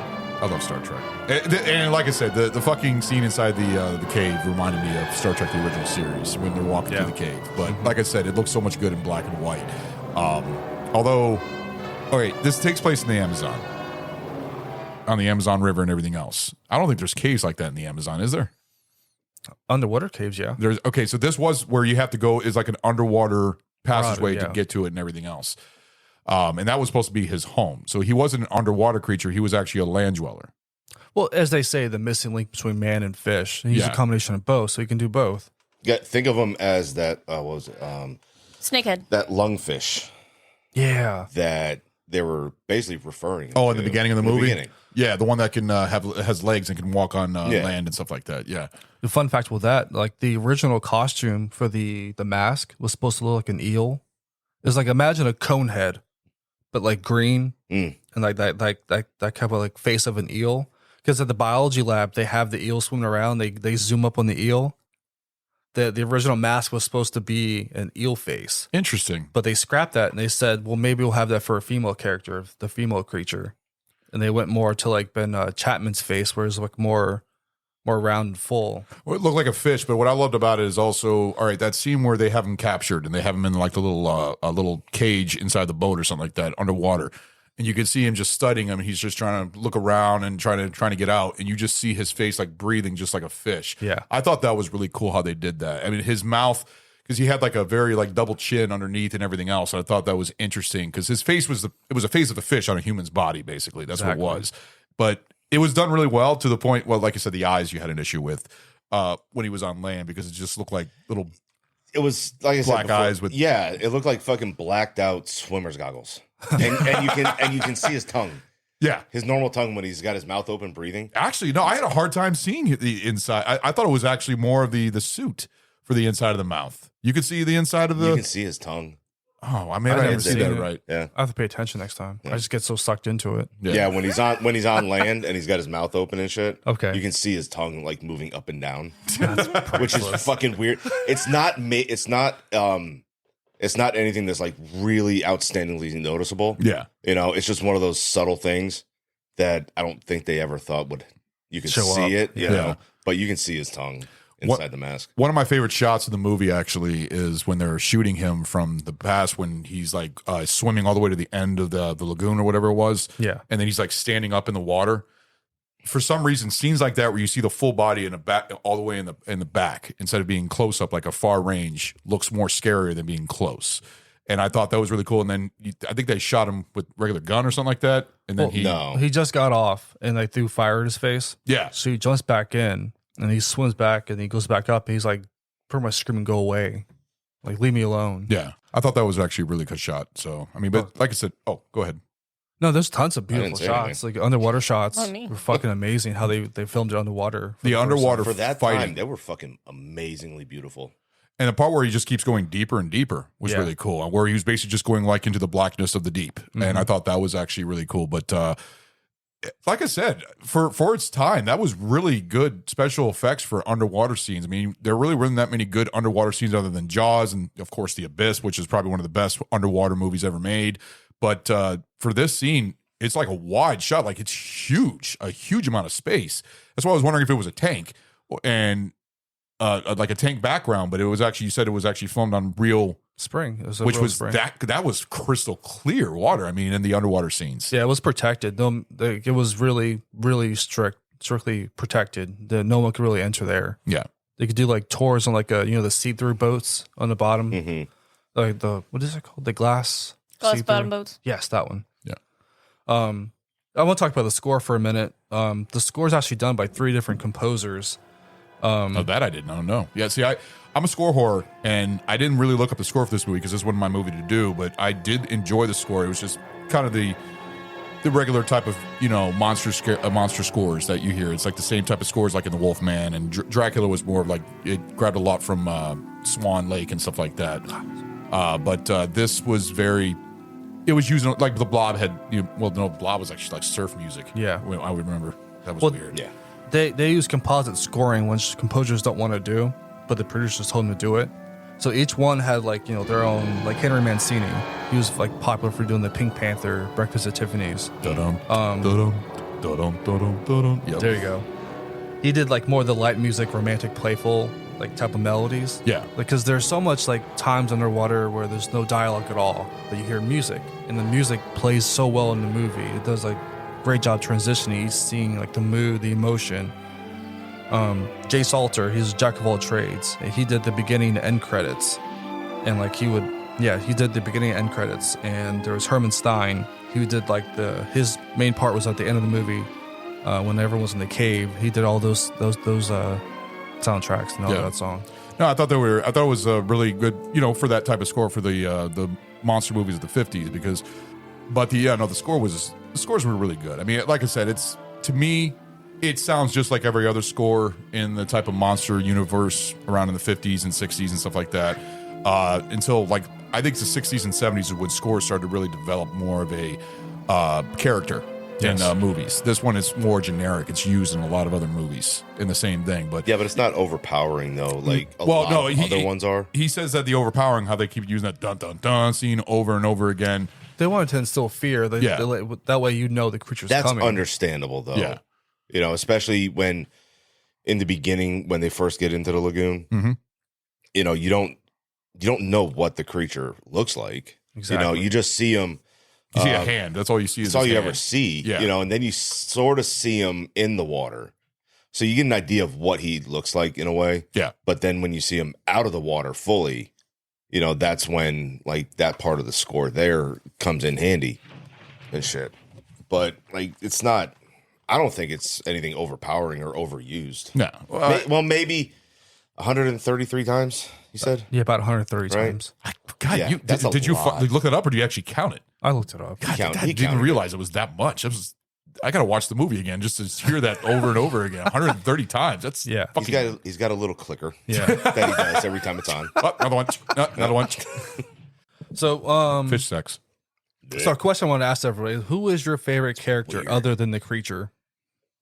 Okay, what's the character? The captain, the jerk. Actually, the captain was good. The captain was good. He especially when he went and put his knife up to the guy's throat. Mm-hmm. I enjoyed that. I thought he was a tough guy, and he was the one that brought the poison on board. But who was the jerk? What was his name? Doctor something. Hang on. The blonde-haired dude. Yeah, I liked him, even though he was kind of like Mark Williams. Yeah, I enjoyed his character more than anything. I thought that he played it really good. Like I said, he kind of reminded me of Charlton Heston. Some of the scenes where he talked and everything, and he's always trying to have his shirt off, try to show off his body and stuff like that. But I thought that it's true, he was. You're a weird guy, Ace. Yeah. No, it's funny that you bring that up because when me and Snow were watching, he's like, "Why does he always have to have his shirt off?" Exactly. I was just noticing that he's both always, of them did. Yeah. And shit. I was like, well, I mean, they're trying to impress they're this just girl. getting ready to go back into the water. That's all. Practicing Fuck if sucking I know. in. Right? Well, that's my favorite character. So yours is the captain. Yup. Captain was good. Captain was the good. best part of the whole Captain movie. Lucas. Yeah. Crystal, what is yours? The captain. Damn right. Ah, man, I knew it. Nobody See? go. Good minds think alike. I'll go Dr. David Reed. That was the one that was with the chick. The good scientist, yeah. Because at that time period, a lot of scientists were mad or like hell bent on like world domination. Yeah. And it was actually a curveball to have a good scientist, and like he was actually smart and he was actually a hero and doing good stuff. You seen Sanctum? No. All right. So it's horrible acting. It's actually a good movie. It's produced by James Cameron. It's when they go underwater. What is it? Cave underwater cave diving. What's it? I don't know if it's a certain type of thing that's called. Spelunking. Yeah. No, that's not No. spelunking. A Batman reference, that's why. No, he said, yeah, that's spelunking. Like, no, it's not. Cave diving. But I like the whole thing between them because it's almost like they are fighting for the chick, but also the other guy really wants to get the creature. And that little thing in the cabin of the boat when they're both going at each other to start punching each other. I thought that was actually a good. They didn't look like they missed their punches. You could see that they were missing it. That's how. I brought that up when we were watching it too. And It's classic. One punch, was, like, oh. yeah, she was saying something about it. I was like, yeah, but that's how they sell the whole fight scenes, with the punches. They hit them, and then they're down, and they're like, ah! And then 30 seconds later, they get back up ready to fight again, and then they get knocked out again. Yeah. Could you tell a difference of who was who underwater? No. Both doctors? Don't tell me it was body doubles. No. Dr. Reed had 2 air tanks. Yeah, he had 2. The other guy had 1. Yeah, that's how you could tell the difference. How the audience could tell the difference who was who. Was that meant for? Yeah. Really? Uh-huh. I didn't even think about that. That's interesting because they did look kind of similar underwater, even though one had blonde hair and one was more of a brunette. So, but you enjoyed him more. He was my favorite character. Well, he was tough. I mean, especially when they're underneath the water and that big log It or is whatever. spelunking. It is spelunking? Oh, A spelunker is somebody that goes into a cave. So it's Underwater. spelunking. I know. The I always thought it was fucking. The only difference is a spelunker does it for fun. Cave divers and explorers like that are doing it for research, according to that. Well, I think in Sanctum, they're researchers. So yeah, then they wouldn't be spelunking. Yeah. Like I said, I know that there's a word for it. I just don't know what it was. It's actually a really well-made movie. It's just the acting is god-awful. It stars you remember the show Horatio Hornblower? Oh God. I think so. It's almost like Master and Commander of the Far Side of the World type of thing about a British ship. All right, the actor, Mr. Fantastic from the Fantastic Four movies. Okay. He also played one of the boat guys in Titanic. One of the rafts and everything else. The one that goes out and looks for more dead people out in the water. It's that actor. He's in it. He's acting as atrocious in it. And the other actor who plays like the main role is, God damn, I forgot his name. The only movie I can think that he was in that you would know him from is Moulin Rouge. I don't know if you've ever seen that. I have. All right, Moulin Rouge. It's the villain, the guy with the weird mustache, the talk weird. It's him. Okay. But he actually has an Australian accent. Sounds nothing like he does in Moulin Rouge. He actually is a pretty cool character. But it's all underwater scenes, and it was filmed in 3D, and it's actually a beautiful looking movie. Like it's worth a watch. Yeah. I think it's actually really cool. It's just the acting is so bad in it. That's the only thing that takes away from it. And it's produced by James Cameron, so I suggest you and Snow watch it. It's pretty good. Interesting. But I will check that out because I know James Cameron has this obsession with underwater filming, all that. I love his documentary, the Deepwater Challenge. Great documentary when he reaches the trench down below. It's actually really well done because it shows how he's in this fucking thing it's vertical. Yeah. And he's in this little ball where you're cringed in there for like 7 or 8 hours because you have to go, that deep in the water. It's called the Deepwater Challenge. Yeah. And it's actually a very well-made documentary, and it shows how much James Cameron is dedicated to put his life on the line to go all the way down there and stuff like that. But it's really cool. Well, he's done that, I think, half a dozen times already. Well, he did the Titanic. He also saw the Bismarck and stuff like that, but he's never the Marianas Trench. It's called Marianas Trench. That is where his whole to touch the bottom. He does go down there, and it shows footage from underneath all the way at the bottom. And it's actually a really cool documentary. Yeah. But there's nothing down there. It's like completely. There's no life or anything like that. But it's there is. It was very. I think he saw one fish coming by, and that was about it. It's basically like just like empty space down there.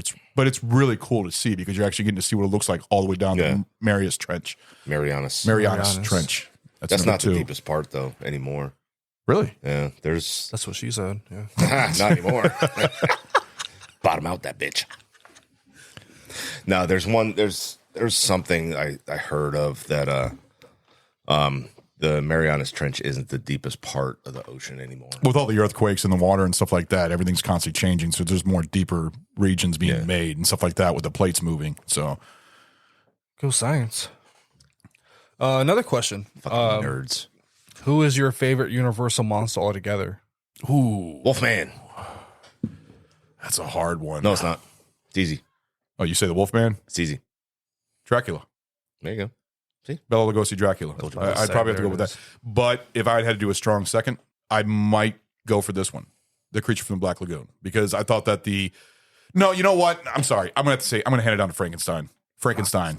Yes. That was good. Frankenstein was a good character. Frankenstein's monster. Bride of Frankenstein. It's Frankenstein. I'm a big fan of the. So you like the Doctor? Dr. Frankenstein? Yeah. Oh, okay. The monster then. God. I know what you're saying. I know what you're saying. Yes, Dr. Frankenstein. I like the monster. I mean, what is that? What he's called? The monster. Yeah. Frankenstein's monster. Yeah. Frankenstein's monster. Yeah, but I'm one of those guys that's a fan of Mary Shelley's Frankenstein with Robert De Niro as Frankenstein. It's actually a very good book adaptation of the book. It's much better than the original, but the original's still classic and amazing. Dr. Frankenstein, just he's alive. I mean that's just classic right there. Although that's also from Bride of Frankenstein too. But For me, it's Young Frankenstein all the way. yeah, Frankenstein, Young Frankenstein. Yeah, Young Frankenstein. That's with Mel Brooks and Dean Peter Dean Boyle. Wilder. Peter Boyle. Peter Boyle is playing Frankenstein in that one, which is great. Oh God, I'm looking forward to doing that movie for Halloween. That's gonna be a fun one. Crystal. What is yours? You're going to go with Dracula, aren't you? Mummy. The Mummy. Very good. Boris Karloff's Mummy. You gave the tell earlier when you said you watched it with your grandma.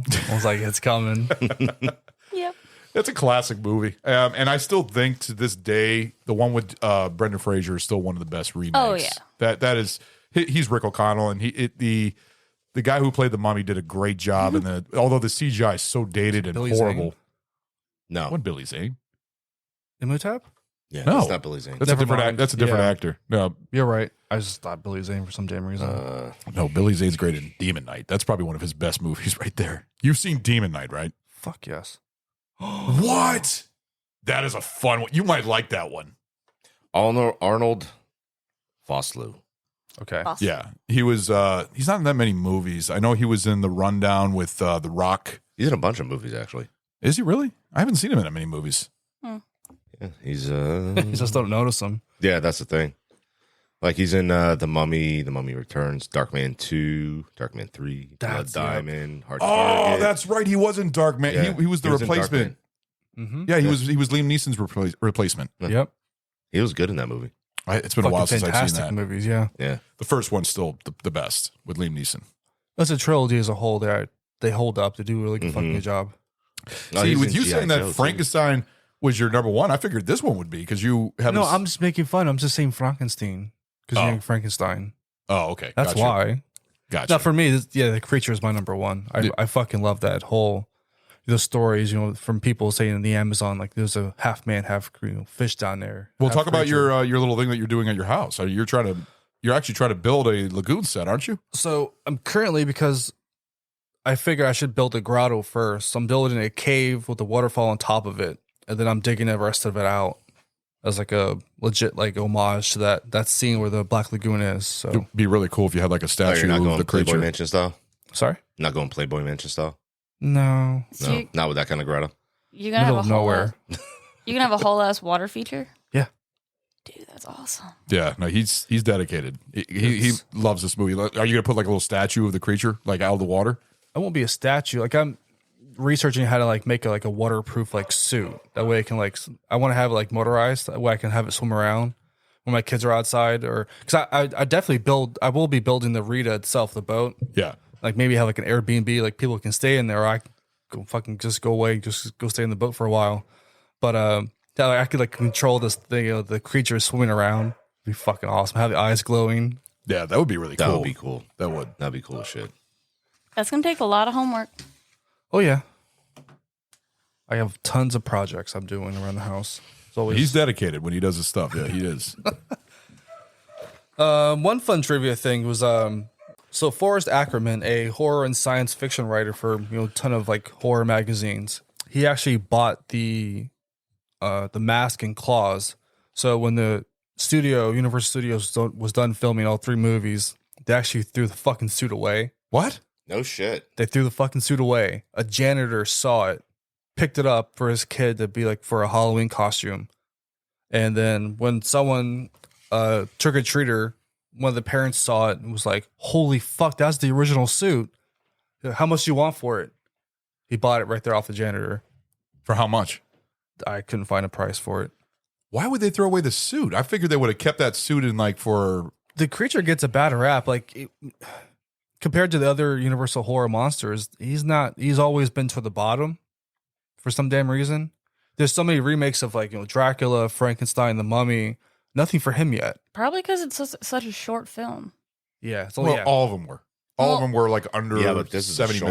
shortest. Yeah, like I've watched all of them, and this one felt like it was done within 30 minutes. It felt like a TV show. Okay, no. See, I disagree with that. Actually, I brought this up when I was watching this with Sammy, is that this movie actually felt longer than what it was. It felt like it was going on and on. Like it was It a had very dry spots. Yeah, but it felt like a long movie. But then when you look at the time, it's like, it's wow, only it's an that hour short. and 19 minutes. Yeah. It didn't. It felt like almost like an hour and 30 minutes, hour and 40-minute long movie. It just felt like the scenes dragged a little bit to the point where it felt like a long movie, but it wasn't. So that was a little shock to me. When you felt like it was a short movie, it felt completely the opposite for me. It felt long, but it was short.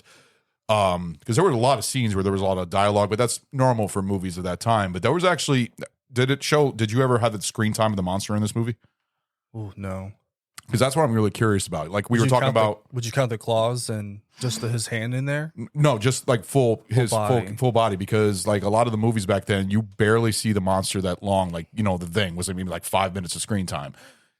I felt like he had actually a lot of decent screen time in this movie, especially the underwater scenes and stuff like that. I'd say about 20 minutes, 30 minutes. Yeah, that's not bad actually, because they try to put the tension on it before you actually see the monster. Because the first thing you only see is just a hand coming out of the water or the hand coming through the porthole. 11 minutes. Was it only 11 minutes? I don't know why, but it seemed more than that. Even underwater? It was showcased for a significant portion of the movie in which it featured 11 minutes. Wow. It seemed a whole lot longer than that. I'm not going to lie. I felt like it was a lot longer than that. It felt like he was in half the movie, to tell you the truth. But he was only 11 and a half minutes. Yeah. That's including the underwater scenes. That's what they said. You see him for 11 minutes. Yeah, 11 minutes. Total. Did it seem longer to you? His time? Yeah. A little bit, but I mean, 11 minutes sounds right, honestly. Well, think about it. Go on YouTube and watch a video for 12 minutes that isn't really that fascinating to you. 12 minutes is a very long time. Yeah. That's so true. Yeah. That's right. So you take that, break it up into little bits and pieces. Of course, it can stretch.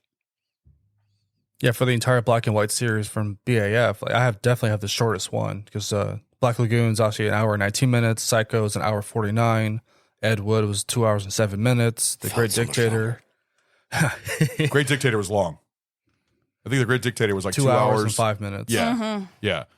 But, Ragnar, I wish you were a part of that one. That was actually a great movie.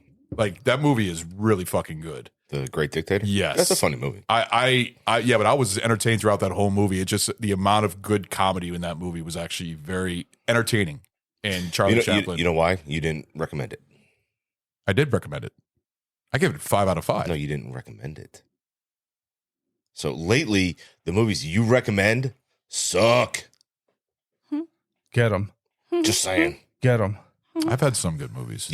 I said lately. Lately. I've had bad drinks and bad movies. Yes, you have. You're not on your streak. Your streak is going down, bro. My streak. I'm hoping to get it back up with Indiana Jones. I'm hoping to get it back up. If you fuck that up, bro, Indiana Jones, you're off the show. I'm a fan of those movies. Trust me, I am not going to fuck up that show. I have a lot. I've already been planning that show, and it's not even for another 2 more months. So he's had his drinks for like 6 months already. Yep. Collecting dust on the shelf. It's pissing me off. I'm not gonna lie. These drinks are just like taunting me right now. It's like, open me, and I'm like, ah. Wow. I wasn't going to say anything earlier, and he was talking about it's so long, but it's so short, and I just had to do that time.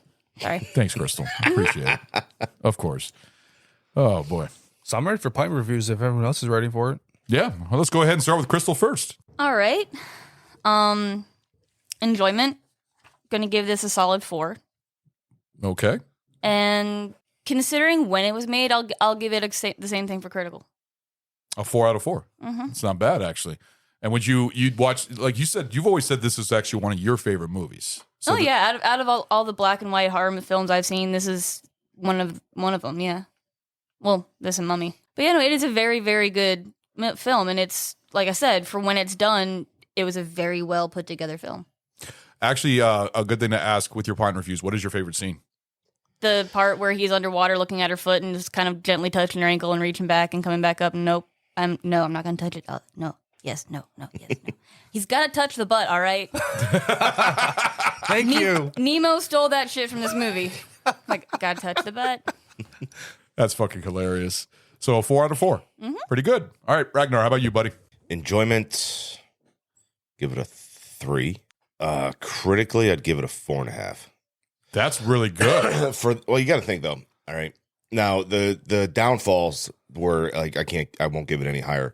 Are like you can tell that it's the cowl is there's no blending of it. That's the only I brought that up. That was the only thing that I had a problem with the suits. You definitely could tell because you tell the overlapping of the because mask you can over. see it right here. Yeah. You know. That shot is exactly the one where that's the exact shot right there. The cowl itself, the creature's eyes on land, like they just weirded me out. Like you can tell like I said before, you can tell that like they're blacked out fucking swimmer's goggles almost. Yeah. You know? But yeah, other than that, like I think it's a great fucking movie, the way they shot everything. For the fucking late 50s, underwater scenes done like this are fucking rare. Yeah. You know, like where it's Crystal fucking clear clear. as day, Yep. where you see everything, you know, and it worked out so well that like the movie itself is iconic, you know, and like it's a 4.5 out of 5 for it. So 4.5 for critical and 3 for enjoyment. Yeah. 3, that, like I said, 3 and above is always good for enjoyment, in my opinion. So that's actually really good. And I'm gonna go ahead and give my. Oh, what's your favorite scene? where they roofied him with the Rohypnol. Where he was all like drunk around and everything else, and running into things and It falling was over. funny because the boat captain, he's telling him about like I don't remember what the fucking drug name that he said it was, but it sounds like fucking Rohypnol. Yeah, it starts with an R. Yeah, it starts with an R, and it's like ruh, but it's something else. I don't remember what it was. Yeah. But he's saying that like, yeah, he does it to all the animals and shit, and they wake up with a fucking bad headache. Yeah. Bad and shit. hangover. A Yeah. bad hangover. You know? Which you could tell. You Yeah. could tell the way he was acting and Yeah. everything. And then they fucking do it and looking at it, I was like, fucking he roofies all these fucking things, all these Yeah. animals and shit and fish. So All right. I'm going to, first I'll say my favorite scene. My favorite scene was the one that I brought up where you see the creature from a distance out in the water. I thought that was like more of a terrifying scene, seeing that. when you first see him? No. The part when when they set him on fire and then you see him swim all the way out to the end of the lagoon and then he gets out of the water and then he falls back in again and dives in. I liked that shot. Yeah. I thought that was a really beautiful shot right there where you see the monster in full from that far distance. And strong second, I think that kill where he crushes the scientist's head, where he puts both of his fins on the guy's head, the one that didn't get. Those were so weird. Yeah, the giant fins. Those kills were so fucking weird. I mean, it kind of reminds you of the Frankenstein monster too, when you think about it. I mean, also the Thing. The Thing was the same thing. The original, the original black and white version. The Thing from outer space. They didn't have really graphic scenes. It was always like hands on crushing or just like grabbing the neck and choking him or something like that. I think that was Frankenstein was more of choking. But his hands were so big that they wrap around the head so well that you could tell that he's crushing his face. Yeah. And I thought the guy screaming, I thought that was really good, cool kill scene right there. Authentic as hell. Yeah. If I had to give this movie for enjoyment, I give it a 3.5 for enjoyment. It's a fun movie. I definitely watch this again. It's one of those classics that you just can't get away from. Mm-hmm. It's definitely a great addition to the monster series, the monster universe, Universal Monsters. I love all of them. Invisible Man, The Mummy, all those movies are just great. I have the collection in 4K and I love watching them, especially Dracula. But definitely a 3.5 for enjoyment. I will give this I'll agree with you on that. 4.5. No, seriously, because really the scenes with the boat were great. I mean, the scenes with the boat in the water kind of remind me of Anaconda and Jungle Cruise, with the big boat out in the water and the sun. The lagoon, it just looked like a very pretty setting, especially when they were underwater and that fucking log that the creature put to block him in from leaving, which I thought was really smart and really cool. Mm-hmm. I thought all the scenes were great. Little tidbits about the mask, of course, but other than that, the whole costume looked really cool. I thought it was a very good looking costume. I thought the fish face was like legit. I loved how he was breathing. It looked like a fish breathing when he was opening his mouth and closing it. Yeah. I thought that was really cool. But not many bad things to say about this movie. I mean, for that time, it's a really well done horror movie. You never saw him breathe underwater either.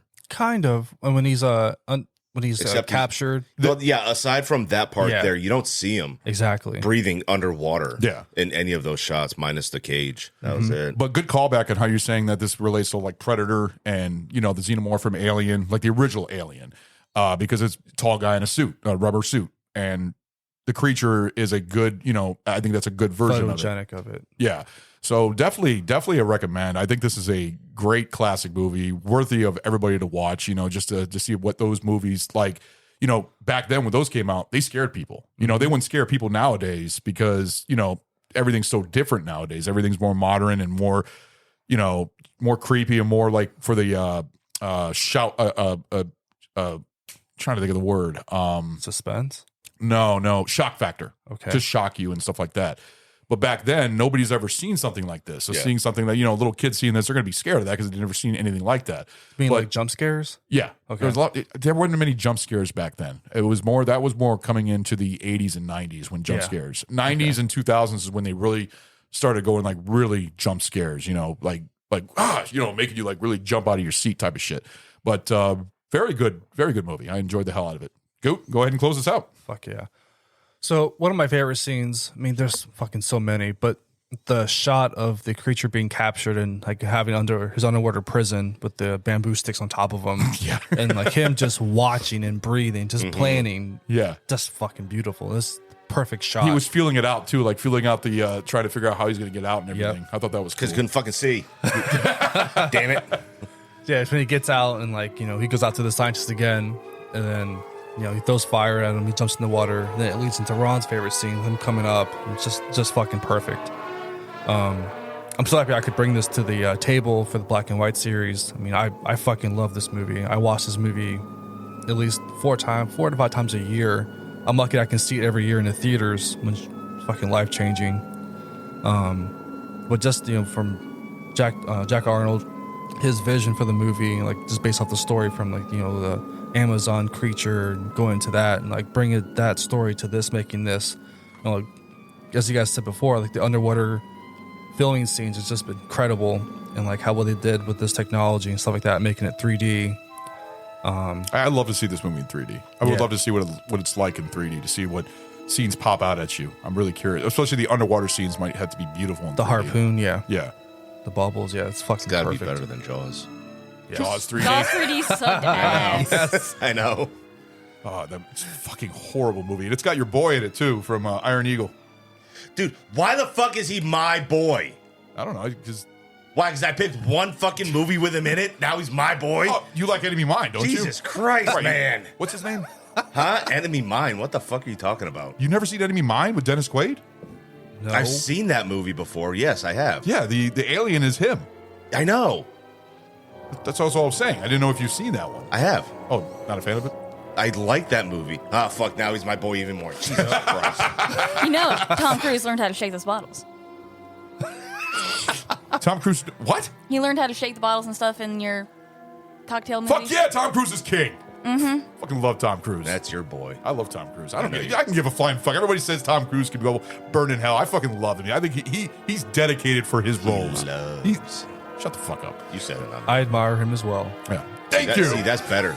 That's better. Instead of saying, I love him. That's You fine. want to punch you? Are you trying to I don't know. fucking fist him? I don't know what he wanted. He like kept it there. I'm like, what's up? All right. So Did you think that in that movie there, Enemy Mine, the creature, the alien looked a little bit similar? Wow. I never thought about that. That sort of similarity. I mean, he is more of an iguana creature, so yeah, that's A little bit. Yeah, A little bit. A little bit different, but the way that his mouth is kind of reminds you of Creature from the Black Lagoon. A little bit. Yeah, I didn't even think about that. Yeah. Good pull. It's not iconic. So enjoyment for me, these are both 5s. Enjoyment 5, critical 5. Yeah, I figured that was going to be for you because you talk about this movie all the time. This was outside of my top 10. It's at 11 for me. So it was so fucking hard. I couldn't put that movie above the other movies I had in my top 10. So I'm like, it's right there at 11. Yeah, that's awesome. 5 out of 5 for that one. So, all right. Well, So one more thing for all of our beautiful fans out there, in case you guys don't go down south, find yourself in the Amazon, find yourself on board the Rita, sit back and listen to your favorite podcast. It's BAF! Hey guys, thank you for listening to our episode in our season 3 of Barrel Age Flicks. If you like our show, please leave a 5-star rating on Apple Podcasts and Spotify. Guys, this helps out enormously. Give us a follow on Instagram at Barrel Age Flicks Podcast. If you would like to send us a special film request, please contact us via Instagram and we will give you a personal shout out on the show. We are also on Facebook and Twitter. Our podcast is available on Apple Podcasts, Buzzsprout, Google Podcasts, Audible, Pocket Cast, Spotify, CastBox, iHeartRadio, and Pandora. Special thanks to Carl Casey at White Bat Audio on YouTube for his awesome music. This guy fucking rocks. Check him out. Want to give a shout out to Sammy, one of our guest hosts on the show who does our amazing album art. Thank you, Sammy. Our podcast only exists because of listeners like you. To find other great shows, Head over to deluxeeditionnetwork.com. Hope you join us for our next episode. Later, guys.